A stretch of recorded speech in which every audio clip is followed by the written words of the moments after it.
Salut à tous, bienvenue pour une nouvelle vidéo. Alors, j'avais pas du tout prévu de tourner cette vidéo là. Je voulais simplement vous mettre des photos en communauté. Et puis je me suis dit non, les photos communautaires c'est un peu limite. Et puis là, comme ça commence vraiment à m'agacer et à me gaver, attendez, je coupe la musique. Cette fois, cette visite de camping-car aura droit à une vidéo. Enfin, où je vais vous expliquer. Parce que vous savez que c'est toujours compliqué de filmer des visites qui se passent pas bien. Là, vous avez vu ces dernières semaines, ces derniers mois, j'ai régulièrement mis en communauté des photos de camping-cars à vendre qu'on va voir dans toute la France. Vous savez que ça nous prend beaucoup de temps. On revient dessus avec Patrick assez souvent. D'épaves, de camping-cars pourris, dissimulés, enfin comme d'hab quoi. Vous savez que c'est compliqué. Et ceux qui ne le savent pas vont le comprendre. Et là, celui que je suis allé voir aujourd'hui est vraiment le reflet de tout ce qu'on voit au quotidien. Donc je me permets cette petite vidéo avec vous. C'est un véhicule qui était affiché en annonce, une grosse capucine familiale d'une marque allemande. Je ne vais pas en dire plus sur la marque, sur la localisation, parce que moi j'ai pas envie d'avoir de soucis. Ceux qui veulent que je dénonce, faites-le à ma place. C'est vous qui irez vous faire casser la gueule. J'en ai pas envie. Voilà. Ça n'empêche pas d'être honnête, de dire faites attention, de signaler les choses, mais ça a ses limites aussi, parce que derrière votre écran ou au fin fond d'un canapé, c'est facile de demander à ce que soit communiqué des coordonnées, mais je vous en prie, faites les preux chevaliers, pas de problème. Donc non, je vais me contenter de certaines infos, je vais pas tout dire. Donc là, une grosse capucine familiale, un peu âgée, d'une marque allemande, sur Fiat Ducato, 2,5 litres TDI, censée être en bon état, etc. Et puis en fait c'est pourri de A à Z. Je vais vous montrer, là je vais incruster des photos en même temps que je parle. Bon, la vidéo va pas durer très très longtemps, mais vous aurez quand même un peu de détails. Donc le vendeur me dit il arrive, j'étais au rendez-vous avant lui sur le parking, je vois le camping-car arriver, présente plutôt bien vu de loin, pas de souci. Mais on sait toujours que la mariée elle est souvent bien belle d'extérieur et que c'est c'est en dessous, il faut gratter le vernis Donc, le vendeur descend du camping-car, on se dit bonjour, comment ça va, il fait beau, patati patata. Et puis, je passe assez vite en vif du sujet. Vous savez toujours que je ne monte jamais à bord en premier. Je vais directement en dessous. Comme ça, je sais si j'ai perdu mon temps ou pas au bout de 20 secondes. Donc, je lui demande si le plancher est bien et il me dit que oui, que c'est sain. Super, je prends ma lampe, je vais m'allonger en dessous en me disant, génial, un vieux camping-car sain. Et là, je commence par le côté passager. Qu'est-ce que je vois sur tout l'arrière du plancher bois? Des plaques de tôle d'aluminium de récup riftées directement dans le bois pourri, mais qui cachent même pas tout le bois, riftées comme ça, clac, clac, clac. Hop, ça, vous voyez, vous avez la photo là.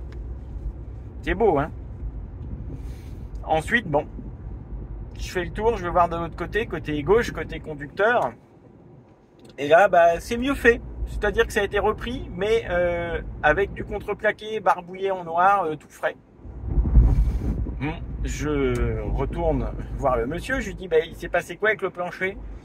Je sais pas du tout. Je dis, attendez, à gauche, c'est tout frais. Ah oui, c'est moi qui refais là, c'est vrai. Oui, j'ai refait, mais c'est propre, j'ai tout enlevé, etc. Je dis, bon, c'est vrai que le côté gauche, ça passe encore. Mais le côté droit, là, avec les plaques d'alu riftées et le bois qui s'effrite, c'est vraiment pas chouette. Il me dit, je savais pas. Je suis pas allé à droite. Bon, d'accord, ok, très bien. Moi, je suis bête, Je continue mon petit tour. Je vais en dessous à l'avant. La traverse sous le radiateur complètement pourri. Photo. J'ouvre le capot. Plein de toiles d'araignée. Le moteur tournait bien, mais dégueulasse. La mécanique, ça donnait pas envie. La distribution qui datait, notée au blanc sur le couvre-culasse de 2020 et genre 2000 km de moins qu'aujourd'hui, donc il aurait fait 2000 km en 4 ans. Bon. Ok. En cabine, j'ouvre les portes, tout ça, je vous passe la peinture pelée, les différents coups sur la carrosserie qui n'étaient pas mentionnés, bref.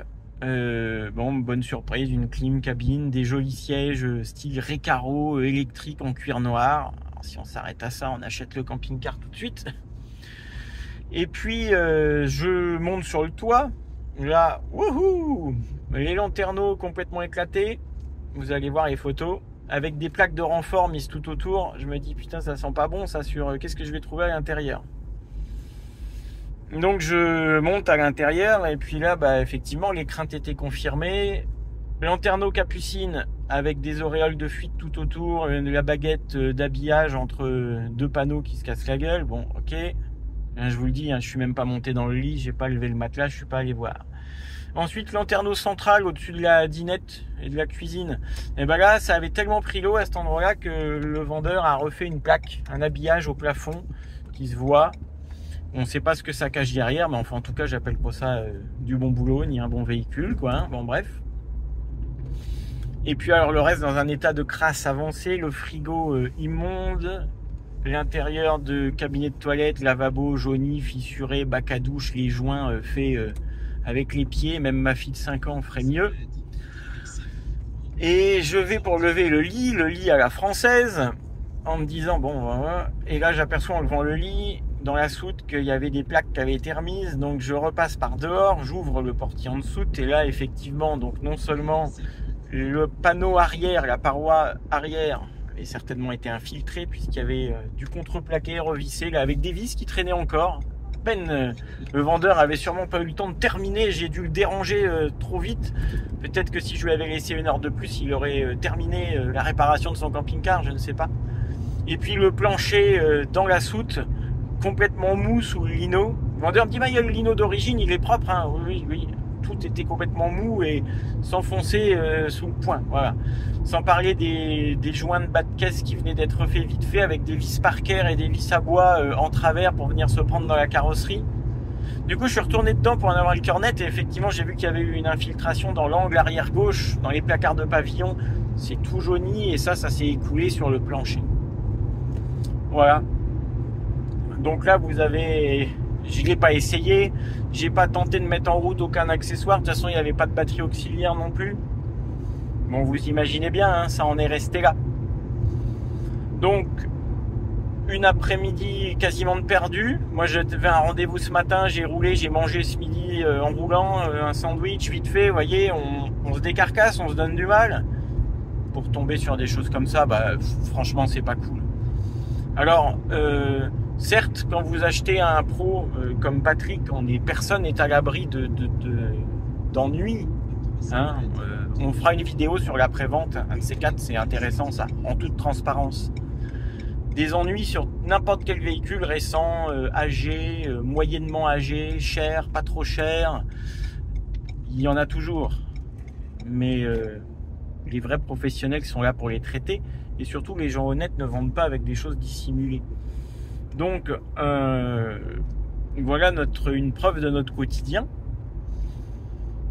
Quand vous me contactez en me disant « je comprends pas, j'ai un budget de 20 000, j'arrive pas à trouver un camping-car, etc. » avec des critères pas possibles, je veux un double plancher, je veux un véhicule d'après 2000 en 2,8 litres avec moins de 100 000 km pour 20 000 €, ça fait 3 mois que je cherche, je ne trouve pas.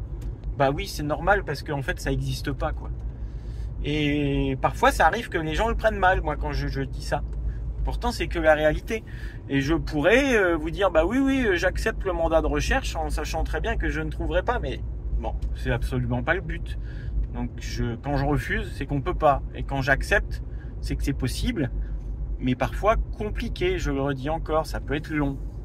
Si vous imaginez qu'en faisant appel à mes services, vous allez avoir un Père Noël magique qui va faire comme ça et qui, sous 8 jours, va vous trouver la perle rare pour la moins chère possible.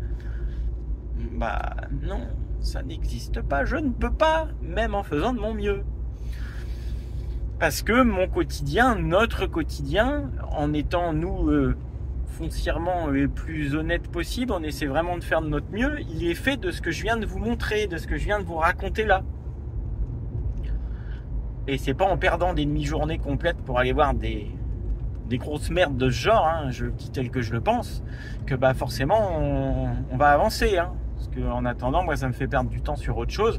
Enfin, c'est le jeu, bien sûr. Alors, je sais, certains vont me dire, pourquoi tu ne demandes pas des photos du dessous avant de te déplacer? Mais parce que les gens les font pas, les photos du dessous, la plupart du temps.